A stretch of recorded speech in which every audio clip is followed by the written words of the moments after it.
আছে। যেই বলে যে আমি মরবো না, তাকে কখনো মুসলমান বলা হবে না। কোনোদিনই মুসলমান হয়তো বলা যাবে না তাকে। মত একদিন আসবে, মত একদিন ইয়াকিনী আছে। জমিনের ওপরে প্রত্যেক জিনিসে ইখতিলাফ আছে, মতভেদ আছে। যেমন আমরা বলি আমাদের ধর্ম, আমাদের মাযহাব সব থেকে ভালো, নাকি? আমার হিন্দু ভাইরা বলে আমাদের ধর্ম, আমাদের মাযহাব সব থেকে ভালো। আমরা বলি কোরআন হলো আল্লাহ তাবারাক ওয়া তাআলার পাক পবিত্র কিতাব, কিন্তু অন্য অন্য ভাইরা কোরআন মাজিদকে মানে না। তো প্রত্যেক জিনিসে ইখতিলাফ আছে, মতভেদ আছে, কিন্তু একটা জিনিস এমনই আছে যে জিনিসটাতে কেউ ইখতিলাফ করে না, সবাই মানে। তার নাম কি বলেন তো? জোরে বলেন। মত। সেটা হলো কি? মত। একটা দেখবেন মুসলমান তো বিশ্বাস রাখে যে আমাকে মরতে হবে, একটা গায়ের মুসলিম ভাইকে জিজ্ঞাসা করেন, ও বলবে একদিন মরতে হবে। মত বলে কি কেউ অস্বীকার করেছে? কেউ অস্বীকার করেনি। খুব দেখবেন আমার গায়ের মুসলিম ভাইয়েরা যখন মারা যায়, তাদের খাটটাকে, মাইয়াতটাকে যখন ঘাড়ে করে তারা নিয়ে যাবে, পিছনে পিছনে যত লোক থাকবে, আমরা যখন আমাদের মাইয়াতকে ঘাড়ে করে নিয়ে যাই, সুবহানাল্লাহ, আলহামদুলিল্লাহ, লা ইলাহা ইল্লাল্লাহ, যার যেটা মনে আসে দোয়া পড়ে। কিন্তু দেখবেন গায়ের মুসলিম ভাইয়েরা যখন ওদের মাইয়াতকে যখন নিয়ে যাবে, দেখবেন আশেপাশে যদি কোনোদিন দেখা থাকে, ওরা এটা পড়বে, রাম নাম সত্য হ্যায় সবকা यही গত্য है, राम नाम सत्य है सबका यही गत्य है, राम नाम सत्य है सबका यही गत्य है। শুনেছেন কোনোদিন? তারা বলে, কেন বলে জানেন? রাম নাম সত্য হ্যায়, মানে আল্লাহর নাম হলো সত্য, সবকা यही গত্য है, এই রাস্তা সবারই একদিন সবাইকে যেতে হবে, কেউ মত থেকে ইনকার করতে পারে না। কেউ। আল্লাহ তাবারাক ওয়া তাআলা কোরআনে বলেন, কুল্লু নাফসিন যায়িকাতুল মাউত। আল্লাহ তাবারাক ওয়া তাআলা বলেন, আমি আল্লাহ রাব্বুল আলামিন যার ভিতরে জান দিয়েছি, যার ভিতরে রূহ দিয়েছি, যার ভিতরে প্রাণ আছে, ওকে একদিন মতের মজা চাকতে হবে, মতের স্বাদ একদিন তাকে পেতে হবে, মতের গাড়াতে তাকে একদিন পড়তে হবে, মতের পিয়ালাতে একদিন তাকে পড়তে হবে। মত কি জিনিস, মতের মজা একদিন মানুষকে চাকতে হবে। একদিন মানুষের মত হবে, জিনের মত হবে, গরুর মত হবে, পক্ষপাখালির মত হবে, জীবজন্তুর মত হবে, পক্ষপাখালি কীট পতঙ্গের মত হবে। আল্লাহ রাব্বুল আলামিন বলেন, দুনিয়ার মানুষ রে, যার ভিতরে আমি আল্লাহ রাব্বুল আলামিন জান দিয়েছি, প্রাণ দিয়েছি, একদিন মতের মজা চাকতে হবে। ওই দুনিয়া থেকে ওকে একদিন যেতে হবে। যখন তার মতের সময় আসবে, ওই মত থেকে 1 মিনিট 1 সেকেন্ড আগো হটবে না, কিংবা 1 সেকেন্ড পিছনে হটবে না, টাইমের ওপরে তাকে দুনিয়া থেকে যেতে হবে। মত একদিন আসবে। আল্লাহ তাবারাক ওয়া তাআলা সূরা রহমানে বলছেন, কুল্লু মান আলাইহা ফান ওয়া ইয়াবকা ওয়াজহু রাব্বিকা যুল জালালি ওয়াল ইকরাম। যারা সূরা রহমান পড়িতে জানেন, দেখবেন দ্বিতীয় রুকুর প্রথম আয়াত আপনি খুলে দেখবেন, আল্লাহ রাব্বুল আলামিন বলেন, আরে পৃথিবীর মানুষ তোমরা শুনে নাও, কুল্লু মান আলাইহা ফান, এই জমিনের উপরে, আকাশের তলাতে, জমিনের তলাতে যত রকম মাখলুক আছে, একদিন সব ফানা হয়ে যাবে, একদিন নষ্ট হয়ে যাবে, একদিন ধ্বংস হয়ে যাবে। ওয়ায়াবকা ওয়াজহু রাব্বিকা যুল জালালি ওয়াল ইকরাম, এবং আল্লাহ রাব্বুল আলামিনের জাত, আল্লাহ রাব্বুল আলামিন ছাড়া সমস্ত জিনিস ধ্বংস হয়ে যাবে, ফানা হয়ে যাবে। আল্লাহ রাব্বুল আলামিন ছাড়া সমস্ত জিনিস হালাক হয়ে যাবে। তাহলে বুঝতে পারলাম কি? মত ইয়াকিনী আছে, একদিন মরতে, বলেন একদিন মরতে হবে, একদিন মরতে হবে। দ্বিতীয় নম্বর কথা, আমি আপনি কি ভাই, আল্লাহ তাবারাক ওয়া তাআলা নবীরাকে তো বাঁচাননি দুনিয়াতে, নবীরা দুনিয়াতে নেই। হযরত ইউসুফ আলাইহিস সালামের নাম শুনেছেন? হানা বলেন, নাম শুনেছেন? মুসলিম শরীফের হাদিস, আল্লাহ রসুল বলেছেন পৃথিবীতে যত মানুষ এসেছেন আসবেন, হাফ অর্ধেক সুরাত রূপ আল্লাহ ইউসুফ নবীকে দান করেছিলেন, আর অর্ধেক রূপ সুরাত পৃথিবীতে যত মানুষ এসেছেন আসবেন সমস্ত লোককে ভাগ দিয়েছেন। এবার আপনি বলেন যে এক একটা দুনিয়াতে মেয়ে ছেলে বা এক একটা দুনিয়াতে আল্লাহ ছেলেরাকে এত সুন্দর করেছে, এক অপরের পরে মানুষ সুরাত দেখে পাগল হয়ে যায়, ফিদা হয়ে যায়। কারণ কতখানি ভাগ পেয়েছি আমরা? সামান্য একটুখানি ভাগ পেয়েছি। আর ইউসুফ নবী কত সুন্দর ছিলেন জানেন? সূরা ইউসুফ খুলে দেখবেন, তার রূপে, তার চেহারাতে, তার সৌন্দর্যতে, সুবহানাল্লাহ। ঘটনার দিকে আমি যাব না। ইউসুফ নবীর চেহারা রূপ দেখে আজি যে মিসরের মহিলারা নিজের নিজের চাকতে লোক কেটে দিয়েছিল, শুনেছেন আপনারা ঘটনাটা? অঙ্গল কেটে দিয়েছিল, আর তারা বলেছিল মালাকুন কারিম, এটা মানুষ নয়, এটা হলো বুজুর্গ ফেরেশতা। কিন্তু সেই ইউসুফ নবী আজকে বেঁচে আছেন ভাই, আজকে বেঁচে আছেন। ফেরাউন দুনিয়ার বাদশাহ, পৃথিবীর বাদশাহ, যে ফেরাউন বলেছিল আমি হলাম রব, আমি হলাম আল্লাহ, সেই ফেরাউন কি আজকে বেঁচে আছে? ফেরাউন দুনিয়াতে নেই। সাদ্দাত যে জান্নাত তৈরি করেছিল, আমাকে যে মানবে খোদা বলবে আমি তাকে নিজের জান্নাত দেব, কিন্তু সেই ফেরাউন সাদ্দাত কি আজকে বেঁচে আছে? বেঁচে নেই। কারণ হামান, নমরুদ, বড় বড় বাদশাহ, তারা কি দুনিয়াতে বেঁচে আছে? কেহ দুনিয়াতে নেই। তাই কই বলছেন, ও মন ঘুমায় না রে, নাম জপ মৌলার, একদিন ঘুমাইবা তুমি কবরের মাঝার, মন ঘুমায় না রে। ও ভাই ঘুমায় না রে, নাম জপ মৌলার, একদিন ঘুমাইবা তুমি জিন্দাগের লাগিয়া, মন ঘুমায় না রে। একদিন ঘুমাইবা তুমি কবরের মাঝার, মন ঘুমায় না রে। ঘুম ঘুম করে রে মন ঘুমের লাগিয়া, একদিন ঘুমাইবে তুমি, একদিন ঘুমাইবে তুমি জিন্দাগের লাগিয়া, মন ঘুমায় না রে। একদিন ঘুমাইবে তুমি জিন্দাগের লাগিয়া, মন ঘুমায় না রে। আল্লাহর যত নবী এলেন এ দুনিয়া মাঝার, একে একে সব চলে গেলেন, একে একে সব চলে গেলেন কবরের মাঝার, মন ঘুমায় না রে। নারে তাকবীর। একটা বুখারী শরীফের হাদিস শুনেন। আল্লাহর নবী মুসা আলাইহিস সালাম একদিন বসে আছেন, আল্লাহ তাবারাক ওয়া তাআলার ফেরেশতা যে মানুষের জান কবজ করে, ওই ফেরেশতার নাম কি বলেন তো আপনারা?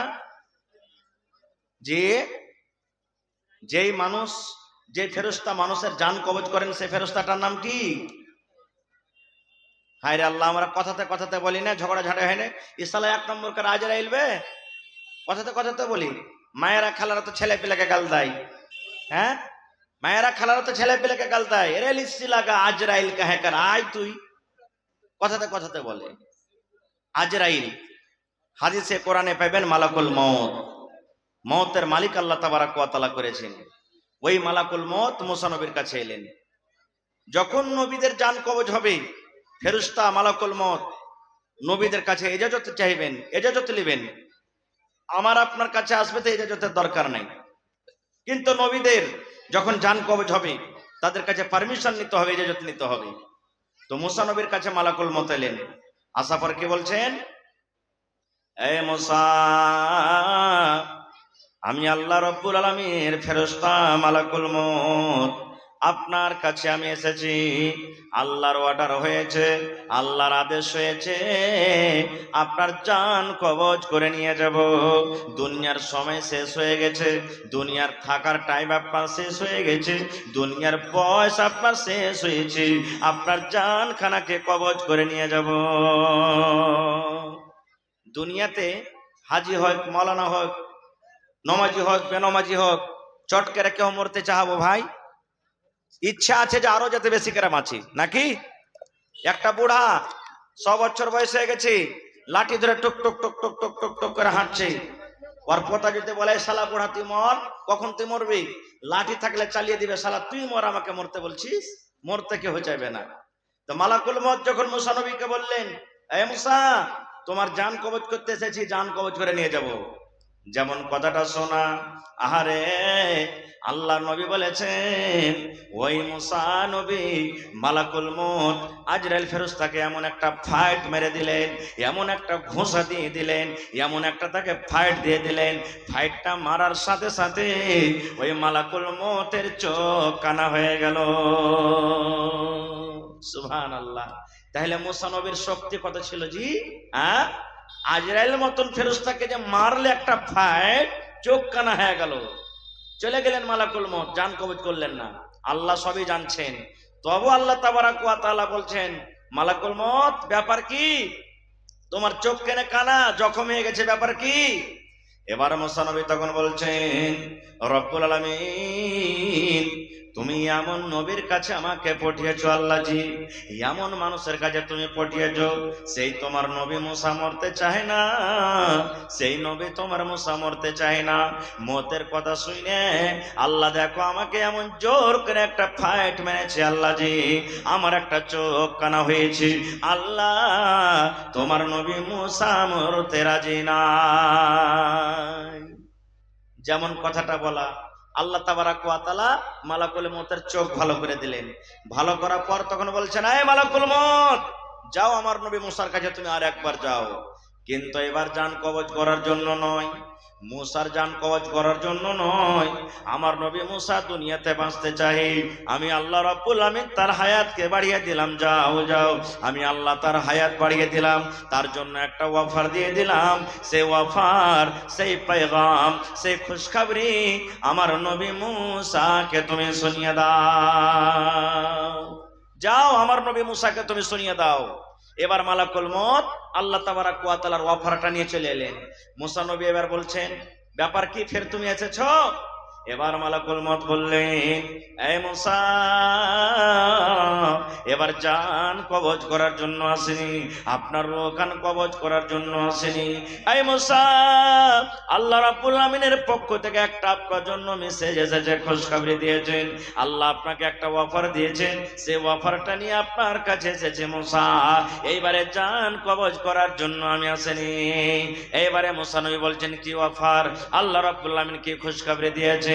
মালাকুল মউত বললেন, এই মুসা, একটা গরু নিয়ে এসো, একটা তুমি গরু নিয়ে এসো, গরুটা তুমি নিয়ে এসো, গরু নিয়ে আসার পর তুমি গরুর পিঠের ওপরে তুমি হাত দিয়ে দাও, গরুর গায়ের ওপরে তুমি হাতটা চাপিয়ে দাও।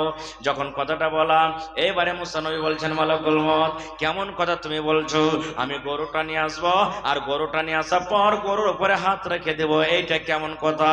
এবার মালাকুল মউত বলছেন, এই মুসা, একটা গরু নিয়ে এসো, আর গরুটার উপরে তুমি হাতটা রাখিয়ে দাও, হাতটা তুমি চাপিয়ে দাও।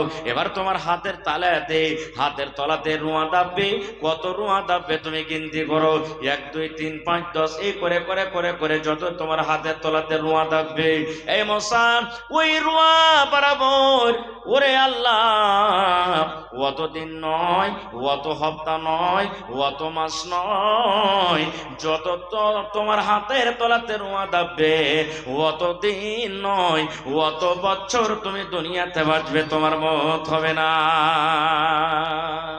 এই মুসা, যাও গরু নিয়ে এসো, আর গরুর উপরে তুমি হাতটা চাপাও, তোমার হাতের তলাতে যত রুয়া দাববে, অত বছর তুমি দুনিয়াতে বেঁচে থাকবে, তোমার মত হবে না। খো এই আমার ভাইয়েরা, এই আমার মায়েরা, খালারা, শোনেন।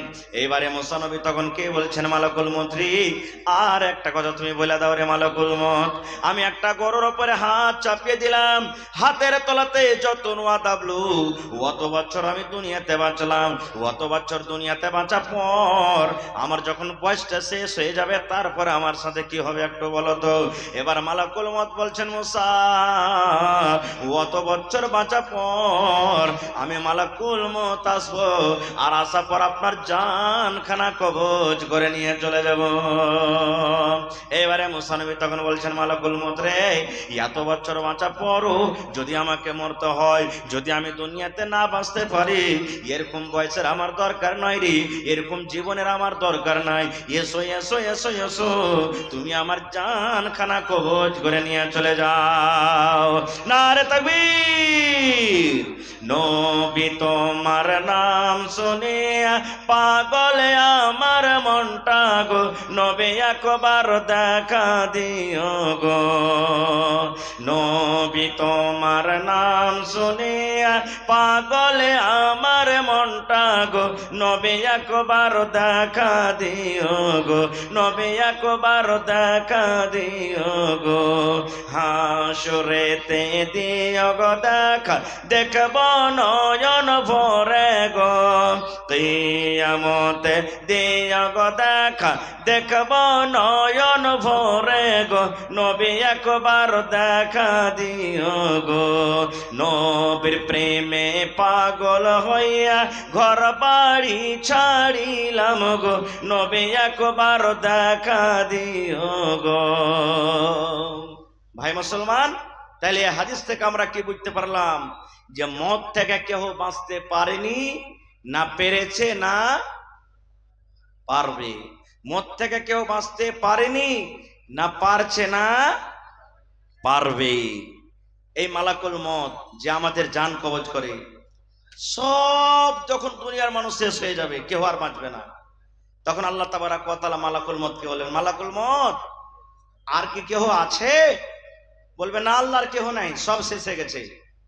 এবার আল্লাহ রাব্বুল আলামিন মালাকুল মউতকে বলবেন, হে মালাকুল মউত, মুত মুত মানে তুমি এখন মরো।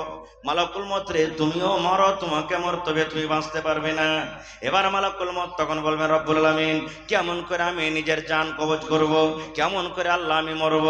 আল্লাহ বলবেন, মালাকুল মউত রে, জমিনের উপরে পৃথিবীতে যখন তুমি মানুষের যেমন জান কবজ করেছো, মানুষের যেমন ভাবে রূহটাকে কবজ করেছো, ওই মতো তুমি তোমার জান কবজ করে রূহটাকে কবজ করে তুমিও মরে যাও, কারণ তোমাকে মউতের মজা চাকতে হবে। এবার একটা কথা বলি, তাহলে সোজা কথা বুঝালেন, মউত একদিন আসবে, এটা ইয়াকিনি আছে, মউত থেকে কেউ বাঁচতে পারবে না। আল্লাহ তাবারাক ওয়া তাআলা কোরআনে বলছেন, আইনামা তাকুন ইদরিকুমুল মাউত ওয়ালাউ কুনতুম ফি বুরুজি মুশাইয়াদা। পৃথিবীর যে জায়গাতে তুমি থাকো, আসমানে বাড়ি বানিয়ে থাকো, চাঁদের উপরে থাকো, সূর্যের উপরে থাকো, তারার উপরে থাকো, পাহাড়ের ভিতরে থাকো, পানির তলাতে থাকো, যে জায়গাতে তুমি থাকো না কেন, মউত তোমার কাছে চলে যাবে, মউত থেকে তুমি বাঁচতে পারবে না, মউত একদিন তোমার কাছে যাবে। এবার একটা কথা বলি, মানুষ যখন মরবে, মৃত্যুর যখন খবর আসবে, তখন কি দোয়া পড়বেন? কি পড়বেন যে ভাই? ইন্না লিল্লাহি ওয়া ইন্না ইলাইহি রাজিউন, আল্লাহুম্মা আজুরনি ফি মুসিবাতি ওয়া আখলিফ লি খায়রাম মিনহা।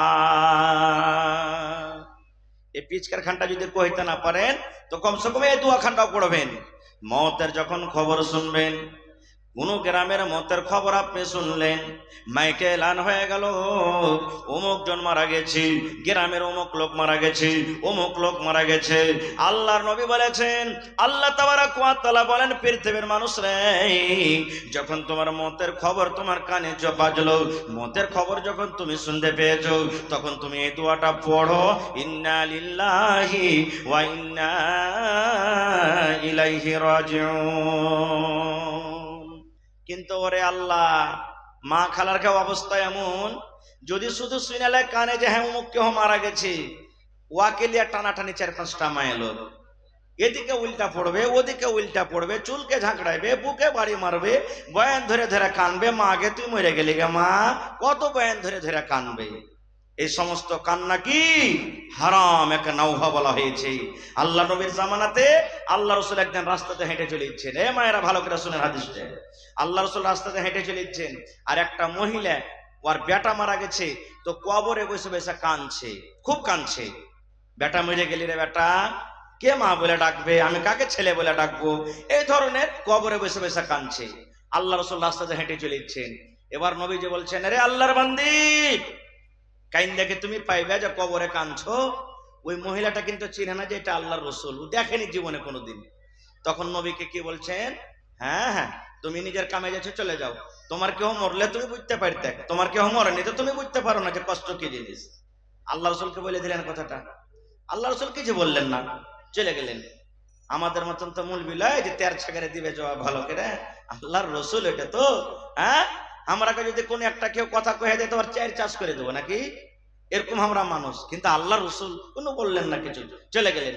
পাঞ্জর একটা মুসলমান, ও তখন বলছেন, এ পাগলি, তুমি যে এত বড় কথাটা বলে দিলে, ওইটাকে চিনো লোকটাকে? বলছে কে? বলছে আরে এটাই তো মক্কা নগরের জন্ম নিয়েছে, আব্দুল্লাহর ছেলে, আমিনার ছেলে, এটা মুহাম্মদ, এটা একজন নবী। বলছে ও, মক্কার ভিতরে যেটা নবী নবী শুনেছি ওইটা নবী না? তো হ্যাঁ। বলছে ওরে আল্লাহ, আমি তো ভুল কথা বলে দিয়েছি।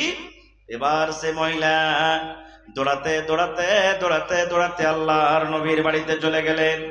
আল্লাহর নবীর বাড়িতে যাওয়ার পর সেই মনে মনে মহিলা চিন্তা ভাবনা করেছেন, নবী যখন কত বড় লোক হবে, তার বাড়িতে সিপাহী থাকবে, দুয়ারে কত পহরাদার থাকবে, পারমিশন নিয়ে মনে হয় আমাকে বাড়ির ভিতরে যেতে হবে। কিন্তু রে সুবহানাল্লাহ, নবী আমার সাধারণ একটা মানুষ, নবী আমার একটা সাধারণ লোক। এবার বাড়িতে যখন ঢুকলেন, ওখানে কোনো পহরাদার নাই, ওখানে কোনো সিপাহী নাই, ওখানে কোনো দারোগা নাই। ডাইরেক্ট সেই মহিলা আল্লাহর নবীর কাছে চলে গেলেন। জফর বলেন, ইয়া রাসূলুল্লাহ, আল্লাহ নবী গো, না জেনে আপনাকে আমি কড়া ভাষাতে কথা বলে দিয়েছি, না জেনে এরকম আপনাকে উত্তর দিয়েছি। আমি কিন্তু জানি না এটা আপনি আল্লাহর নবী। নবী গো, আপনি আমাকে মাফ করে দেন। এ আমার ভাইয়েরা, মায়েরা, খালারা শোনেন। এবার দয়ার নবী কি বলছেন, মহিলা রে, এ আল্লাহর বান্দে, তুমি শুনে নাও, যখন তোমার কলিজাতে প্রথম ধাক্কা লাগবে, তোমার কলিজাতে যখন প্রথম ধাক্কা লাগবে, তোমার উপরে যখন প্রথম মুসিবত আসবে, প্রথম মুসিবত আসার পর তোমাকে সবর করতে হবে রে মহিলা, তোমাকে সবর করতে হবে। ইয়ার নাম হলো সবর। আর কান্দা কান্দা কান্দা কান্দা তুমি চোখকে লাল করে দিয়েছো, 2 দিন 3 দিন কান্দা কান্দা কান্দা পরে যদি তুমি সবর করো আর বলো আমি সবর করব, কান্দার কোনো লাভ নাই, কান্দা পাবো না, ইয়ার নাম সবর নয় রে, ইয়ার নাম সবর নয়। যখন তোমার বাড়িতে মুসিবত আসবে, প্রথম মুসিবতে তোমাকে সবর করতে হবে, ইয়ার নাম হলো সবর। এর আগে আমি কোন জালসাতে বলেছি, মা খালাকে কেমন সবর জানে? সুবহানাল্লাহ, কেমন কান্দন। একটা লোক হাল বাইতে গেছে মাঠে হাল বাইতে গেছে, তো খবর এসছে ফোনে যে তোমার অমুক লোক মারা গেছে। আর মা খালারা দেখতে না যাবে, টেম্পু বোঝ হয়ে, যে আপনার এলাকাতে আছে কোন গ্রামে যদি খবর পেলে যে হ্যাঁ অমুক মারা গেছে, যদি এখানটা টেম্পুতে, এখানটা স্কয়ারপুতে 10টা লোক যায়, তা 8টা শুধু মহিলা হবে। নেই কি দরকার যাওয়ার দরকার নাই, মহিলাকে যেতে হবে না। আচ্ছা বলেন তো ভাই, এরা কি মাটি দিবে যে? এরা কি জানাজা পড়বে যে? যারা যখন যাইবে জানাজা পড়বে না, মাটি দিবে না, তো তার যাওয়ার কি দরকার? কোনো দরকার নেই। ওই জায়গাতে যদি 10টা বেটা ছেলে গেলা যায়, তো কম করে ওর জানাজা পড়বে, ওর জন্য দোয়া করবে, ওকে মাটি দিবে, লাভ হবে। খারিজা হোক। এবার খবর এসেছে, এবার ওর স্বামীটা হাল বাইতে চলে গেছে, স্বামীর পারমিশন নিয়ে তো যেতে হবে। এবার কানতে কানতে কানতে হালের ভেঙে চলে গেছে। ওর স্বামীটা ওকে দেখে হাল খাড়ো করে দিয়েছে। তখন বলছে, হালে আমার মা, কি ব্যাপার, কাঁদছিস কেন রে? এবার ওই মেয়ে লোকটা তখন বলছে, হালে মার বাপ, আমার ভাইয়ের খাইলে তো শাশুড়ির ভাইয়ের ফুপাই তো দেওরের বেটার ভাতিজা যাওয়ার বেটি মারা গেছে। বলছে ওরে আল্লাহ, এত লম্বা লিস্টে? বলছে হালে মারা বাপ, তাড়াতাড়ি কইরা বাড়িতে যাও, সন্ধ্যা বেলাতে মুরগি গোলাকে খুল্লাতে ভরিও, আর বকরিকে গহিলে রাখিও বাজি হে। দেখেন আর কান্দার কোন লাইন পাখা নেই। এমন করে কাঁদছে যে নিজের পুরুষকে বাজি কয়ে বসে আছে। এই তো মা খালারকে কান্দন। এ মা, চোখ দিয়ে পানি ঝরান, ভিতর থেকে ফেপড়ে ফেপড়ে আপনার কান্দন আসবে, কিন্তু খবরদার জোর করে গলা বাজিয়ে চেঁচিয়ে চিলিয়ে কাঁদতে হবে না গো। এটা হলো নাওহান, এটা শরীয়তে হারাম, এই জিনিসটা করতে হবে না গো। আর একটা কথা বলে দিই, যখন মানুষের জান কবজ হবে, মানুষের রূহ কবজ হবে, ওই সময়তে ওই টাইমে আত্মীয় স্বজন থাকে কি থাকে না পাঞ্জরে? বারবার আপনাকে বলতে হবে না লাইলাহা পড়ো, লাইলাহা পড়ো, লাইলাহা পড়ো, বারবার বলতে হবে না। আল্লাহ রাসূল বলেছেন লাক্তেনু মাউতাকুম লা ইলাহা ইল্লাল্লাহ। আল্লাহ রাসূল বলেছেন উম্মত রে, যখন তোমার আত্মীয় কেউ মারা যাবে, তোমার মা মারা যাবে, তোমার দাদি মারা যাবে, তোমার নানি মারা যাবে, তোমার বেবি মারা যাবে, যারা পাঞ্জরে বসে থাকবে তাকে তোমরা একবার বলো লাইলা পড়ো রে ভাই, লাইলা পড়ো, কালেমা তুমি পড়ে দাও।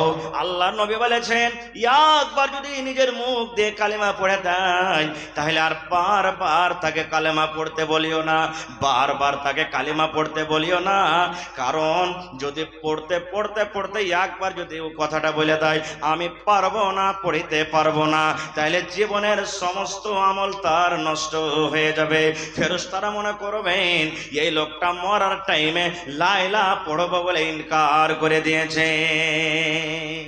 একবার পড়ে দিলে যথেষ্ট। হ্যাঁ, আঞ্জর পাঞ্জরে যারা থাকবে ওরা জোর জোর করে পড়বে, এবার যদি ওর শক্তি হয় তখন ওরকে শুনেও পড়বে, না হলে বারবার পড়তে হবে না। খুব এবারে যখন মানুষের মত হয়ে যায়, জানটা কবজ হয়ে গেল, এবার দেখবেন মানুষের সাইড থেকে লাগানো জি, মানুষের মত হওয়ার পর মানুষকে দেখবেন যে লোকটা মারা যায় আসমানের দিকে, ঘরের দিকে, আইগেনের দিকে চোখটা ধরে থাকে, তাকিয়ে থাকে, থাকে কি থাকে না? দেখে যান কোনোদিন? কেন থাকে জানেন? আল্লাহ রাসূল বলেছেন যখন একটা লোক মারা যাবে দেখবেন জান যখন কবজ হয়ে যায়, শ্বাস বন্ধ হয়ে গেছে, শ্বাস বন্ধ হওয়ার পর লোকটা দেখতে আছে, তাকাইতে আছে, তাকাইতে আছে, ওই লোকটা তার কথা বলতে পারবে না। পাঞ্জরে মা বসে আছে, পাঞ্জরে বিবি বসে আছে, পাঞ্জরে ছেলে মেয়ে বসে আছে।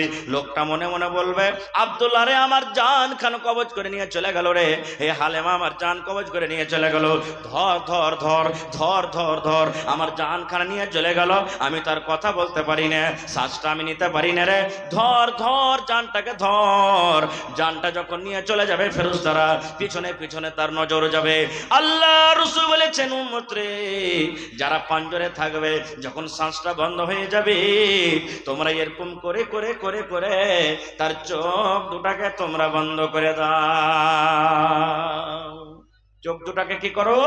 বন্ধ করে দাও।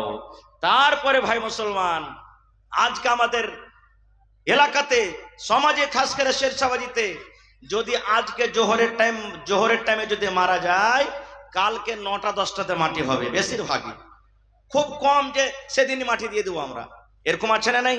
আসরের পর যদি মারা যায় কালকে একবারে হয়তো জোহরের পর মাটি দেব। এ ভাই মুসলমান, আল্লাহ রাসূল বলেছেন তিনটা জিনিসে তুমি দেরি করিও না, তিনটা জিনিসে তুমি দেরি করিও না, যত তাড়াতাড়ি পারবে তিনটা জিনিস তুমি করে নাও। এক নম্বরে নবী বলেছেন উম্মত, নামাজের যখন টাইম হয়ে যাবে, নামাজের যখন সময় হয়ে যাবে, তুমি দুনিয়ার কোনো কাম করো না কেন, তুমি কাম বাদ দিয়ে তুমি প্রথমে নামাজ আদায় করো। দুই নম্বর নবী বলেছেন গ্রামে তোমার মাইয়াত হয়ে গেছে, গ্রামে তোমার জানাজা হয়ে গেছে, তুমি তাড়াতাড়ি করে দফনের ব্যবস্থা করে দাও, যত তাড়াতাড়ি করে পারবে তার কাফন দফনের ব্যবস্থা করে দাও। তিন নম্বরে নবী বলেছেন বেটি তোমার সাবালিকা হয়েছে, ভাতিজি তোমার সাবিলিকা হয়ে গেছে, পুতিন তোমার সাবালিকা হয়ে গেছে, যত তাড়াতাড়ি পারবে ওই পেটের বিহার তুমি ব্যবস্থা করে দাও, তোমার মাকান বানাইতে আছে ছেড়ে দাও, জমিন কিনতে আছে তুমি ছেড়ে দাও, দুনিয়ার সমস্ত কাজকে তুমি বাদ দিয়ে দাও, যত তাড়াতাড়ি পারবে তোমার বেটি সাবালিকা হয়েছে, বেটির তুমি বিহার ব্যবস্থা তুমি করে দাও। তিনখান কাজে দেরি চলবে না, রাসূলের হাদিস, যত তাড়াতাড়ি করে পারবে তুমি করে দাও। তার মধ্যে একটা হলো কি, মাইয়াত জানাজা যদি হয়ে যায় যত তাড়াতাড়ি করে পারবে সুবহানাল্লাহ তার ব্যবস্থা করে দাও। এবার ভাই মুসলমান, এবারে আমাদেরকে কি করতে হবে? গোসল দেওয়াইতে হবে। গোসল দাইয়ে দিলেন, বেটা ছেলে যদি হয় বেটা ছেলে গোসল দেওয়াবে, মহিলা যদি হয় মহিলা গোসল দেওয়াবে। কিন্তু হ্যাঁ, যদি কোনো স্ত্রী বলে আমি আমার স্বামীকে গোসল দেওয়াবো, তে দেওয়াইতে পারে। যদি কোনো স্বামী বলে যে আমার স্ত্রীকে আমি গোসল দেওয়াবো, দেওয়াইতে পারে, কোনো মানা নেই। এবার আপনি গোসল পানি যা কিছু দেওয়ার করে দিলেন, তারপরে আপনাকে কি করতে হবে? জানাজা পড়িতে হবে। আমি খুব শর্টে কথাটা বলছি, কারণ সব কথা বলার সময় নাই। জানাজা পড়িতে হবে। কয়টা লোক জানাজা পড়েছে জানি ভাই? রুমাল মাথায় দিয়ে দিলাম, টুপি মাথায় দিয়ে দিলাম, বাপ দাদার রেশমের আওয়াজ, জানাজাতে দাঁড়িয়ে গেলাম। আল্লাহ রাসূল বলেছেন, যে জানাজাতে 40টা মানুষ যদি নেককার থাকে, 40টা মানুষ যদি দিনদার থাকে, 40টা মানুষ যদি মুত্তাকি থাকে, 40টা মানুষ যদি আল্লাহওয়ালা থাকে, ওই 40টা মানুষ আল্লাহওয়ালার কারণে আল্লাহ রাব্বুল আলামিন ওই মাইয়াতের মাগফিরাত করে দেন, আল্লাহ তার গুনাহ মাফ করে দিবেন। এটা হাদিসের কথা। এবার জানাজার নামাজে আমরা দাঁড় হয়েছি, কত লোক তো এই নিয়াতে দাঁড় হই, হবে মোড়ল মরে গেছে, হাজি মরেছে, মুলবি মরেছে, জানাজা না পড়তে যেত কি বলবে, হ্যাঁ যাবো না আজ কাজে, জানাজা পড়বো। এই যে দেখেন লোক কি বলবে। এরকম করে জানাজার নামাজ পড়ে লাভ পাবেন? শ্বশুর মারা গেছে, শাশুড়ি মারা গেছে, উমুক তুমুক মারা গেছে, কি করবো রে ভাই, আজ তো কাজ খুব, কিন্তু না যাইতে একটা বদনামের ঘর, সারা জীবন তো কাজ কাম করছি, আজ মরেছে যদি না মাটিতে যাই তো লোক কি বলবে? আপনারা বলেন তো, এরকম করে জানাজার নামাজের শরীফ হইতে গেলে নাকি পাওয়া যাবে ভাই? পাওয়া যাবে? এই কুরবানির মিটারে দেখেন কত ভাই মা খালা এমন আছেন, পুরুষটাকে বলবে, হরিয়া হরিয়া বলবে, সোহাগের বাপ কুরবানির টাইম চলে আসছে সামনে, ছেলে পিলা কার দুয়ারে তাকাইবে, জি কুরবানি কিনবে না, কার দুয়ারে দেখবে, কার দুয়ারে তাকাইবে, এই দেখেন কার দুয়ারে যে তাকাইবে এই নিয়তে কি করবে, কুরবানি কিনবে। এরকম কুরবানি কি আল্লাহর দরবারে কবুল হবে? জীবনে হবে না। খুব আল্লাহ তাবারক ওয়া তাআলা বলছেন, লা ইয়ানালাল্লাহা লুহুমুহা ওয়ালা দিমাউহা ওয়ালাকিন ইয়ানালুহুত তাকওয়া মিনকুম। আল্লাহ রাব্বুল আলামিন বলেন, দুনিয়ার মানুষে তোমার কুরবানির গোশত আল্লাহর কাছে পৌঁছে না, কুরবানির খুন রক্ত আল্লাহর কাছে পৌঁছবে না।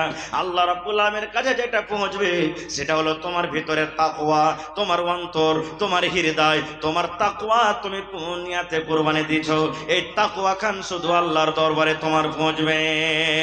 এই মুসলমান, জানাজা কেমন করে পড়তে হবে, জানাজা পড়ার নিয়ম কি, জানাজা পড়ার তারিকা কি, কেমন করে জানাজা পড়তে হবে রে ভাই, আজকে আমি আপনাদের সামনে শর্টে ভালো করে কথাটা শুনেন, শর্টে রাখবো। জানাজার নামাজ কেমন করে পড়তে হবে, কারণ শুধু জানাজার লাইনে দাঁড় হয়ে গেলাম, ইমাম সাহেব যা করলেন তাই করে দিলাম, ইমাম সাহেব যেভাবে হাত তুললেন তুলে দিলাম, দোয়া জানি না, জানাজার তারিকা জানি না, দোয়া জানি না, কিভাবে জানাজার দোয়া পড়তে হয় জানি না।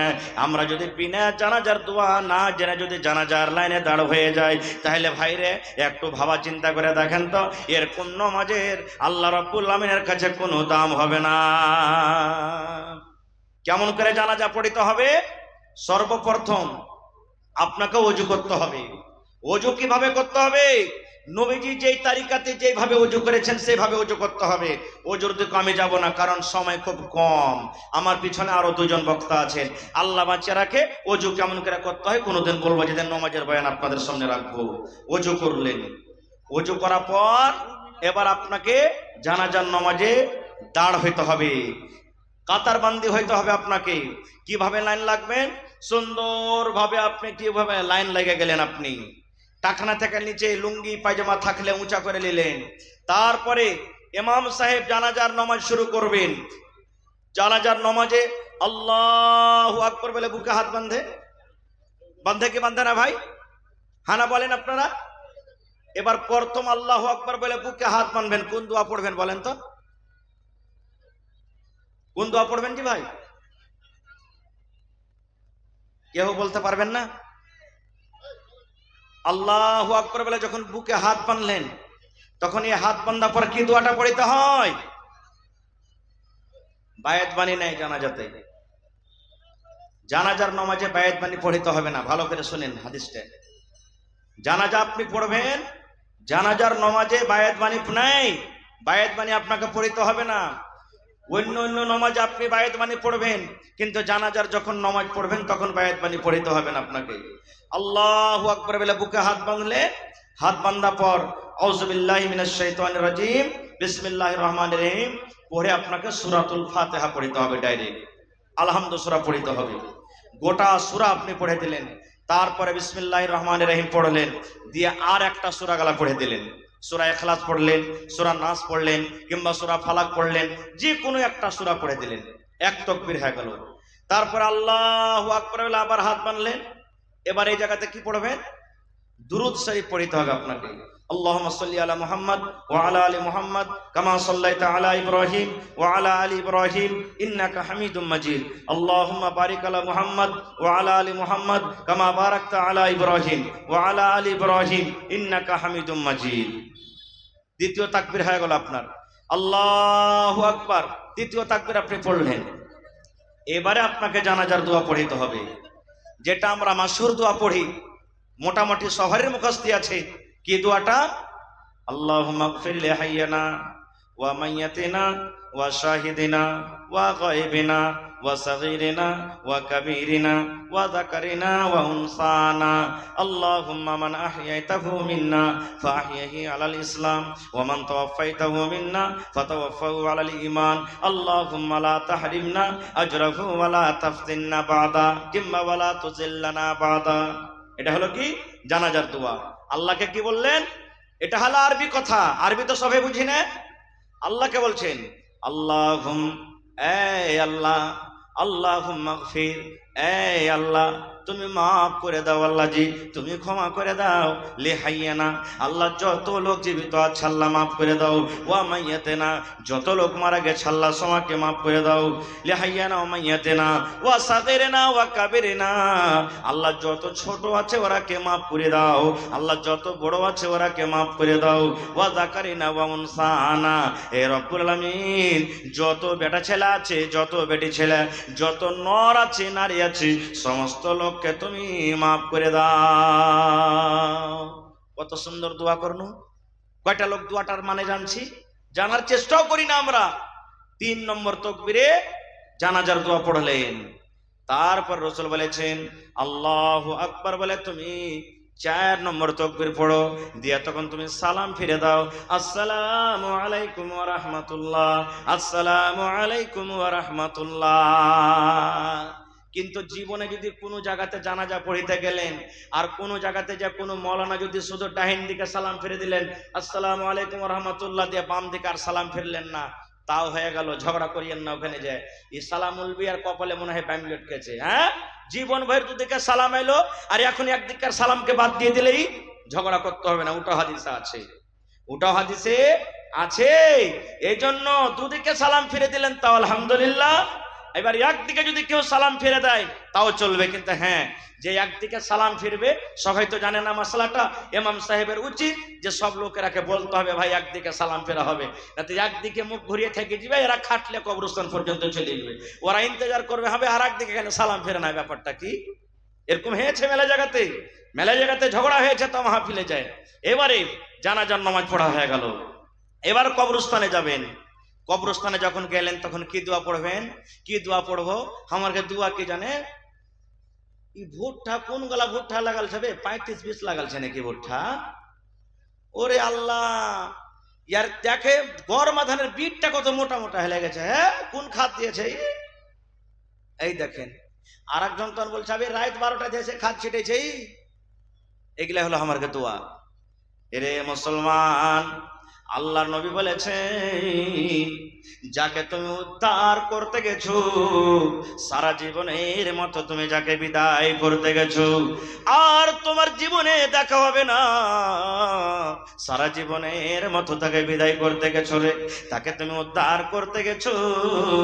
এই জন্য দুনিয়ার তুমি গল্প না করে তার বকশিসের জন্য তুমি দোয়া করো, আল্লাহুম্মা গফির লাহু ওয়ারহামহু ওয়াসাব্বিতহু আলাল ঈমান, আল্লাহুম্মা গফির লাহু ওয়ারহামহু ওয়াসাব্বিতহু আলাল ঈমান। আয় আল্লাহ, তার জীবনের গুনাহ মাফ করে দাও। আল্লাহ জীবনে জানা অজানা, সাগীরা কাবীরা, আল্লাহ যে জীবনে কোনো গুনাহ হয়ে থাকে তুমি মাফ করে দাও।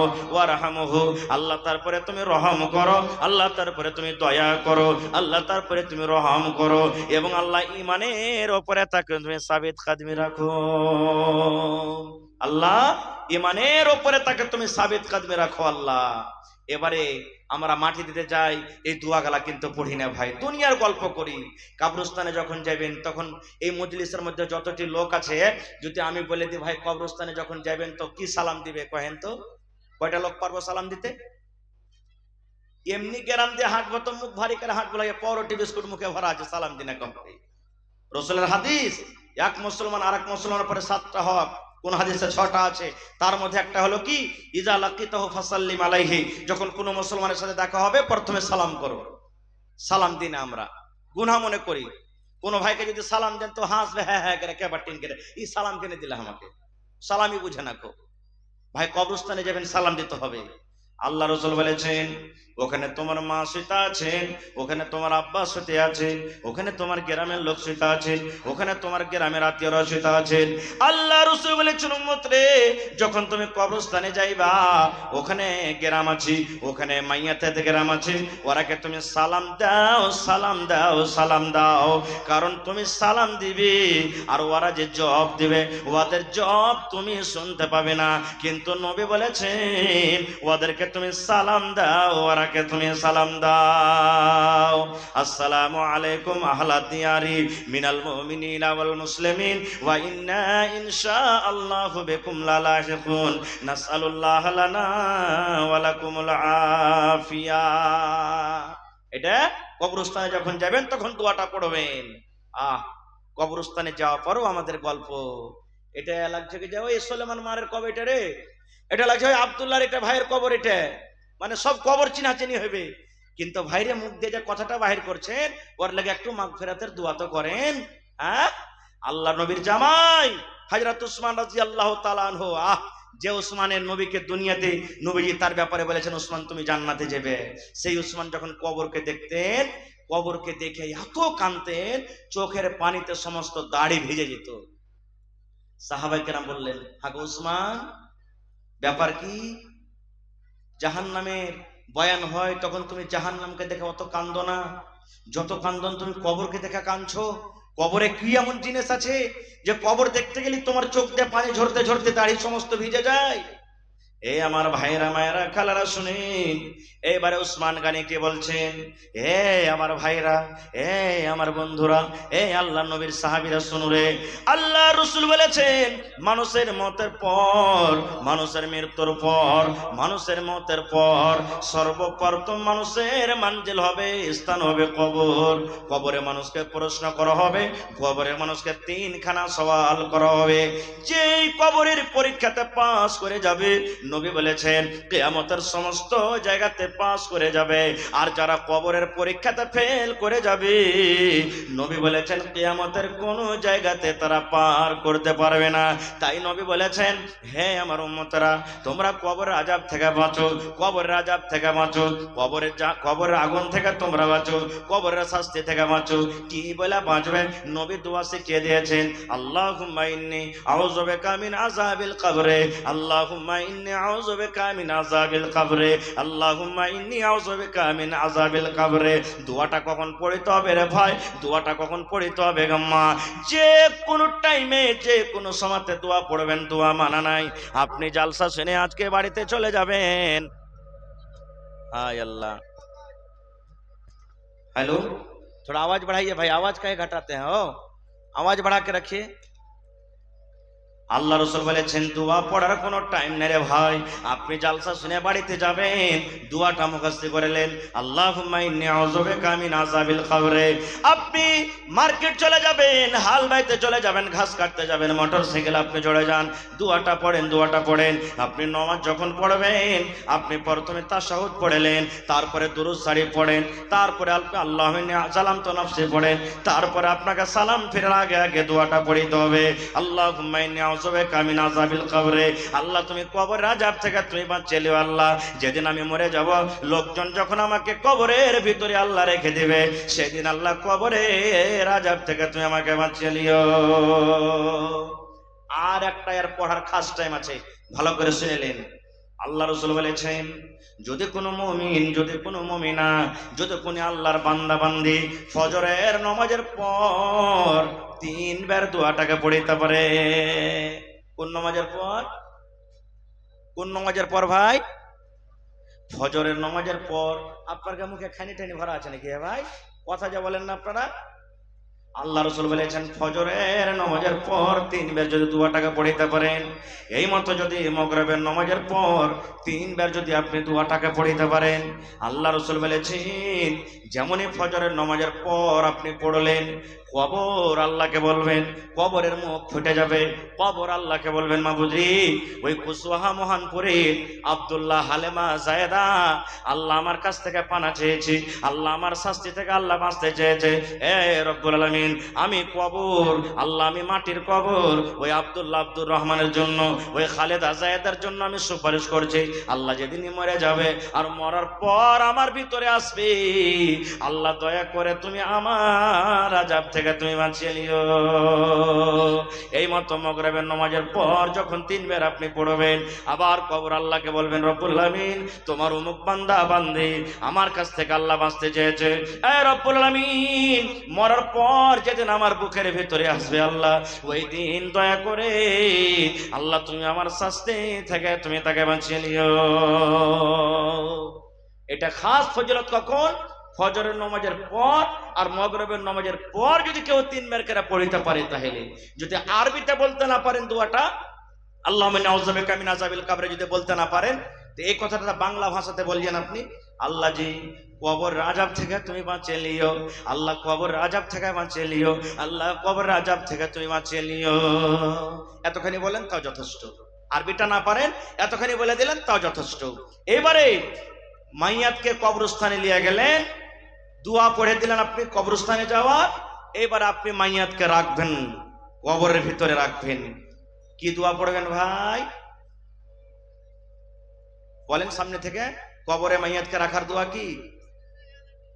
জি, বিসমিল্লাহি ওয়া আলা মিল্লাতি রাসূলিল্লাহি সাল্লাল্লাহু আলাইহি ওয়াসাল্লাম।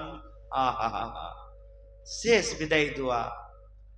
এরপর আর দেখা হবে না, এরপর আর দেখা হবে না। দেখা যদি হয় কিয়ামতের দিন হবে, আর দেখা হবে না রে, আর দেখা হবে না। এই বন্ধু সেই দিন মা কাম দিবে না, বেটা কাম দিবে না, বেটি কাম দিবে না, ছেলে মেয়ে দুনিয়ার কেউ কাম দিবে না। এই দোয়াটা পড়া পর এই কথাটা বলবেন, কাহা আহবাব নে দফন কে ওয়াক্ত अब हम वहाँ का हाल क्या जाने, लिहाज तक आपकी ताज़ीम कर दी आगे आपके अमाल जाने। कहा अहबाब ने दफन के वक्त अब हम वहाँ का हाल क्या जाने, कब्र तक आपकी ताज़ीम कर दी आगे आपके अमाल जाने। आहा हा हा, কবরে রেখে দিলেন। এই সময়তে একটা ভাইরা দোয়া করেন, আপনার এলাকাতে আছে না নাই?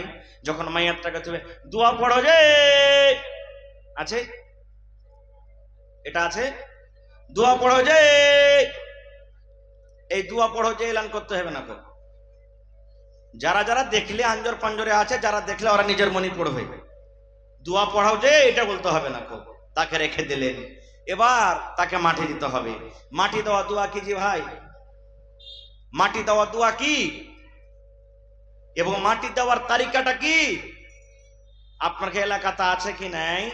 যেমনি মাইয়াতটাকে জানাজা পড়া হইল, তেমনি মাটি দিবার লাগা মানুষ এত পাগল হয়ে থাকে যে কবরের পাঞ্জরে গোল হয়ে খাড়িয়ে যায়। আর যেমনি মাটি দেওয়া চালু করে ধাক্কাম ধুপকি মনে হয় ওলিমা কুড়াইতে শুরু করে দেয়। আগতে বিয়া শাদী হয়তো আপনার দিকে সুরুজ মজলিস লাগতো, সুরুজ মজলিস লাগতো না? মানুষ যখন বেশি তখন মোড়ল রাখে চকলেট কে নিয়ে ছিটে দিত, যা কুড়াগা তোর মনে অতি লুলু পুতুকেরা মানুষ কুড়াইতো, লাগছে ওই খরিয়াত লিতে গেছে ওখানে মাটি দিতে যায়নি। এরকম আছে, ভিড় লাগে কবরস্থানে যায়, আমি আগে দেবো, আমি আগে দেবো, আমি আগে দেবো, এরকম ভিড় লাগে না রে ভাই না। কেনে করবেন এরকম ভাই? নেকি লিতে গেছেন না আপনি জি। আল্লাহ রাসূল বলেছেন যারা মাটি দিলে, যারা প্রথমে জানাজা পড়লে তারা 1 কিরাত নেকি পেলে, আর যারা মাটি দিলে ওরা 1 কিরাত পাইলে। যে মাটিও দিলে জানাজাও পড়লে 2 কিরাত নেকি পাইলে। আর 2 কিরাত হলো মিসলে 2 উহুদ পাহাড় বলা হয়েছে, 2 উহুদ পাহাড়ের সমান নেকি পাইলেন আপনি। সুবহানাল্লাহ। তো ওই জায়গাতে যদি লুলুপুতি করেন আপনি পাইবেন? জীবনে পাইবেন না। আপনি মাটি দিবেন কেন করে? মাটি দেওয়া দোয়া নেই, যেটা একটা দোয়া মানুষেরা পড়ে, এটা সহিহ হাদিস থেকে নাই প্রমাণিত। মাটি দেওয়া দোয়া হলো শুধু বিসমিল্লাহ, বিসমিল্লাহ বলে আপনি 3 খাবল মাটি দিয়ে দেন। প্রথমে মাটি দিবেন মাথার সামনে, দ্বিতীয় খাবল দিবেন মধ্যখানে, তৃতীয় খাবল দিবেন পাঁর দিকে। ধরেন কবর এটা মাইয়াত সুতা আছে, প্রথমে মাথার দিকে 1 খাবল দিয়ে দিলেন, ফের হাঁটতে হাঁটতে আর 1 খাবল দিয়ে দিলেন, ফের হাঁটতে হাঁটতে পায়ের দিকে 1 খাবল দিয়ে দিলেন। আর হামারে দিকে কি করবো জানেন? হুড়াহুড়ির কারণে এই লিনো এই চালিয়ে দেন, এই লিনো এই চালিয়ে দেন, এই লিনো এই চালিয়ে দেন। না, এটা মাটি দেওয়ার তারিকা লয়। কেন এরকম করবেন আপনি? মাটি দিতে যে মাটি দেওয়া জরুরি নয়। 5000 মানুষ একটা মাইয়াতে আছে, একটা জানাজাতে আছে, 5000 মানুষের কি দরকার আছে মাটি দেওয়ার? কবর তো 1 বালিশ থেকে উঁচা করতে হবে না খুব। এবার আপনি 5000 মানুষ যদি মাটি দিতে যায় তো 1 কোমর মাটি কবর উঁচা হয়ে যাবে। ওই সময়তে কি করতে হবে? যতটি লোকের দরকার আছে মাটি দেওয়ার অতটি লোকই মাটি দিবে। বাকি লোক যারা মাটি দিতে পারলে না মনে করিয়েন না যে নেকি আমার কে হলো না।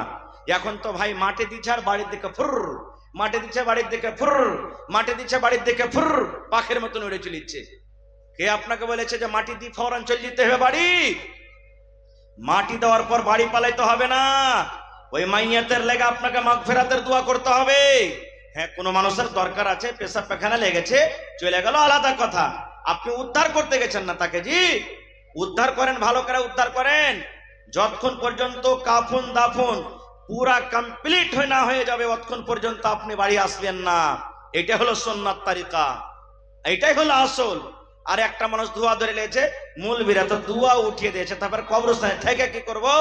ওই যে দোয়া মূলবীরা উঠায়নি, হাত তুলে দোয়াটা মূলবীরা উঠালছে, কিন্তু যেটা অরিজিনাল দোয়া আল্লাহুম্মা মাগফির লাহু ওয়ারহামহু ওয়া সাব্বিতহু আলাল ঈমান, ওই দোয়াটা আপনাকে পড়তে হবে।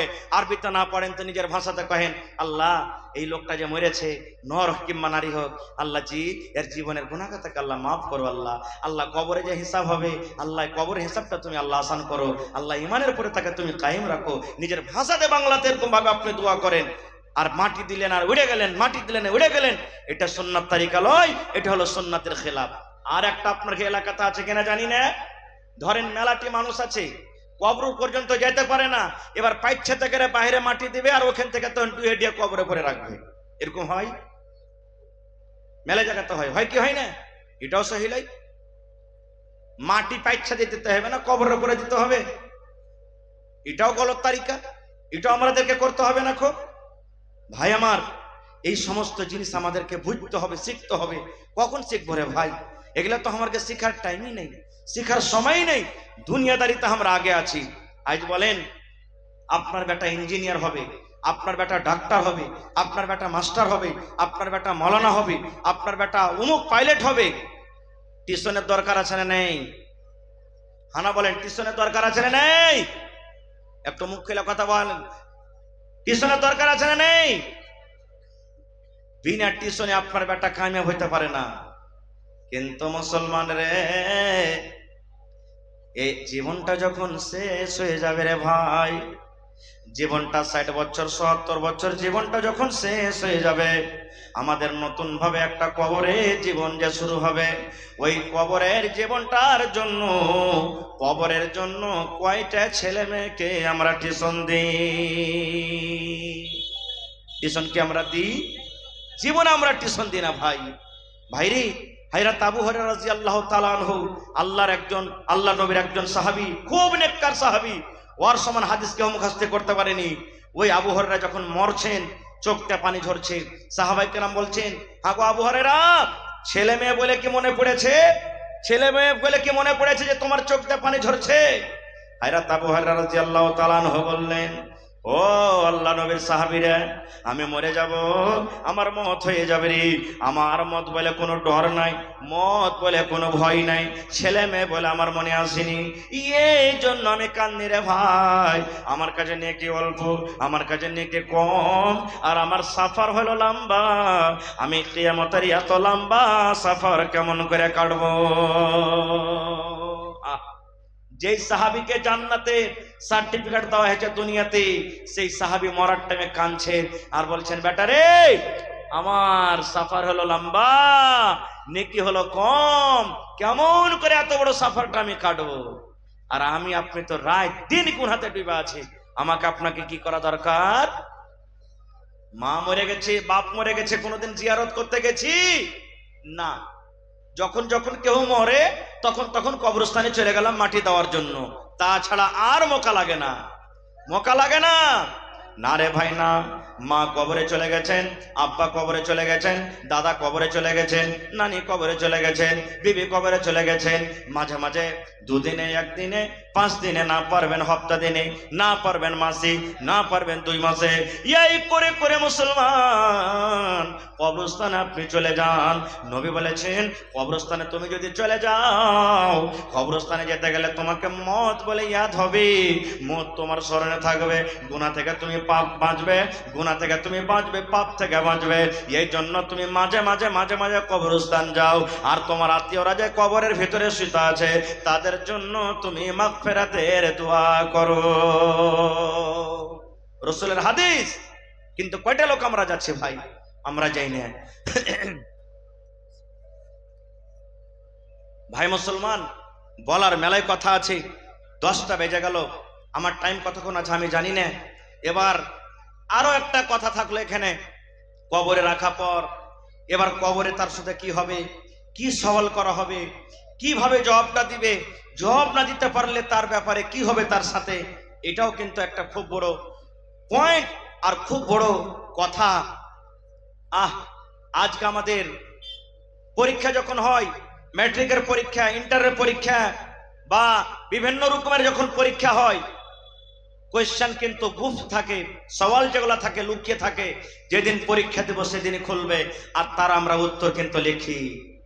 কিন্তু মুসলমান 1400 বছর আগে কবরে 3টা সওয়াল হবে, ওই 3টা সওয়াল 1400 বছর আগে আউট হয়ে গেছে, সওয়ালও আউট, জবাব আউট হয়ে গেছে। কয়টা লোক জানি সওয়াল 3টে, আর কয়টা লোক জানি যে জবাব কি হবে? কয়টা লোক জানি? জানি না আমরা ভাইরে। আল্লাহ বাঁচিয়ে রাখে, ইনশাল্লাহ আবার এই বিষয়ে কোনোদিন আলোচনা করব।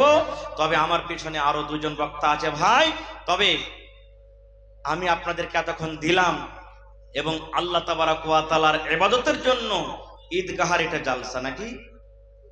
ঈদগাহের জালসা না, ঈদগাহের জালসা। ঈদগাহ আমাদেরকে বানাইতে হবে। আল্লাহর নবীর জামানা তো ঈদগাহ ছিল, আর আল্লাহ নবীর জামানাতে যেখানে পুরুষরা নামাজ পড়তে গেছেন ওখানে মহিলারাও নামাজ পড়তে গেছে। আপনাদের এলাকাতে আছে এরকম না নেই? না মা খালারা মসজিদে নামাজ পড়ে? কোথায় পড়েছেন ভাই? ঈদগাহতে। আলহামদুলিল্লাহ, এটা খুব খুশির কথা। এই ব্যবস্থা খুব কম সব জায়গাতে, মানে 100টার মধ্যে 1টা 2টাই পাওয়া যাবে, 100টার মধ্যে 1টা 2টাই পাওয়া যাবে। আল্লাহ নবীর জামানাতে ঈদগাহের ময়দানে মহিলারাও নামাজ পড়তে গেছিলেন। এবার ঈদগাহের মাঠে ওয়াজ হয় কি হয় না? খুতবা নামাজের আগে না পরে? কথা বলেন না জি ভাই? কেউ কইছে আগে, নামাজের পরে হয়। খুতবাতে জুমার দিনে নামাজের আগে হয়, আর ঈদের দিনে পরে। এবার নবীর জামানা থেকে মাইক ছিল ভাই, মহিলারা পিছন দিকে আর পুরুষের কাতার আগা দিকে। নবীজি খুতবা শুরু করলেন, আওয়াজ কিন্তু যাই না। নবীজি বেলালকে বলছেন, বেলাল চলো মহিলাদের কাছে। মহিলাদের পিন্ডালে চলে গেলেন, লাইনে চলে গেলেন। এবার নবীজি ঈদগাহের মাঠে ওয়াজ শুরু করে দিলেন, কি? ইয়া মাশারান নিসাই তাসাদ্দাকনা ফাইন্নী উরিতুকুন্না কুসারাহালিন নার। আল্লাহ নবী ওয়াজ শুরু করে দিলেন, ও মহিলার দলেরা, তাসাদ্দাকনা, তোমরা দান করো, তোমরা সাদকা করো। কেননা আমি নবী, জাহান্নাম আমাকে দেখা হয়েছে, আমি জাহান্নাম ঘুরে ঘুরে দেখেছি। আমি জাহান্নামের ভিতরে নজর করলাম, ওই জাহান্নামের ভিতরে শুধু মহিলা আর মহিলা, জাহান্নামের ভিতরে শুধু নারী আর নারী। এই জন্য মহিলারে তোমরা দান করো, সাদকা করো। দান সাদকা করতে গেলে আল্লাহ রাব্বুল আমিন তোমাদেরকে জাহান্নামের আগুন থেকে বাঁচিয়ে নেবেন। এই কথাটা যখন বলা, মহিলাদের মধ্যে একজন মহিলা প্রশ্ন করে দিলেন, ওয়া বিমা ইয়া রাসূলুল্লাহ, আল্লাহর নবী গো, মহিলারা কোন এমন গুনাহ করে, কোন এমন পাপ করে যে পাপের কারণে জাহান্নামের আগুনে দেখেছেন? নবী বললেন, মহিলারে, তোমাদের দ্বারাতে মাত্র 2টা গুনাহ হয়ে যায়, পাপ হয়ে যায়। যে পাপের কারণে আমি তোমাদেরকে জাহান্নামের আগুনে দেখলাম। 1 নম্বর গুনাহ হলো তুকসুরুনাল্লাহ আনা, তোমরা বেশি বেশি করে লান তান করো। আর 2 নম্বর গুনাহ হলো তাকফুরনালাসে, নিজের স্বামীর মালের তোরা নাশুকরি করো।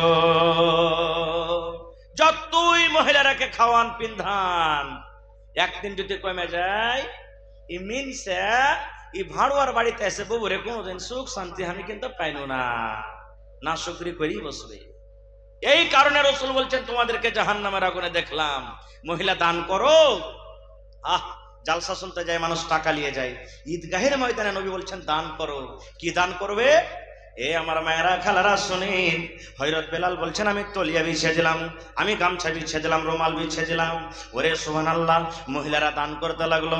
যার কাছে টাকা ছিল টাকা দিয়ে দিলেন, যার কাছে টাকা নাই কেউ কানের খুলে দিয়ে দিলেন, কেউ গলার হার খুলে দিয়ে দিলেন, কেউ নাকমণি খুলে দিয়ে দিলেন, কেউ কানের বালি খুলে দিয়ে দিলেন, কে আংটি খুলে দিয়ে দিলেন, কে গলার হার দিয়ে দিলেন, কে পার পায়াল দিয়ে দিলেন।